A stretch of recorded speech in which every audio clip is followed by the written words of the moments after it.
Hello there guys, it's CoolFox over here, and today I'm bringing you an unboxing and review of the EWA A107 speaker.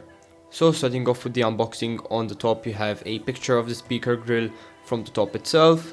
On the side you have a picture of the speaker as well, and on the other side it is basically blank except for on the back, where you have a bit of information, specifically the model number, the Bluetooth range which is 10 meters, the output which is of 5 watts.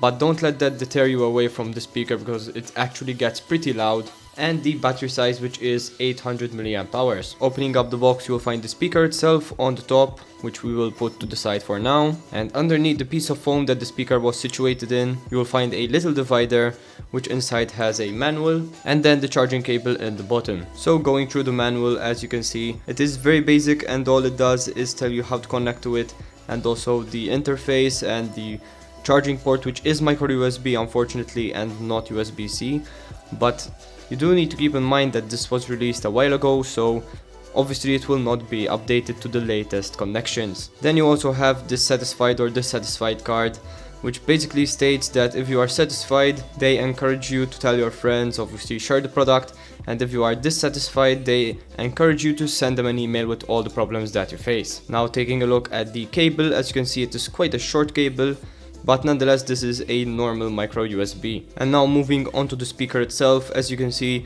it is fully made out of metal, which is really good to see, and at this price point this is really surprising considering that many speakers come with a plastic build or something of that sort, so it is really good to see a full metal design. Now this is actually quite heavy as well, and it is very close to the 109 grams that is stated on the box itself, but nonetheless on the top you'll find the grill with the EWA logo. On the body of the speaker itself you'll find a little switch here which if you hold down it will turn on, and you can also move it left or right to skip track and change the volume, and you can also press it down to pause any media that's playing. You have the micro USB port for charging, a micro SD card slot for playing music that's on a micro SD card, which is really good to see as well. And other than that, on the bottom you will find the subwoofer as well as the EWA logo again, and the model number, which as I said before is the A107. Now let's move on to a sound test of the speaker, and this is just to give you a general idea of how it might sound. To connect to your phone, all you need to do is first turn on the speaker by holding down the switch, go into pair a new device, connect to it through there, and there you have everything connected.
So I hope you enjoyed this video guys. If you did, please leave a like and subscribe for more content. This was CoolFox and I'm out. Peace.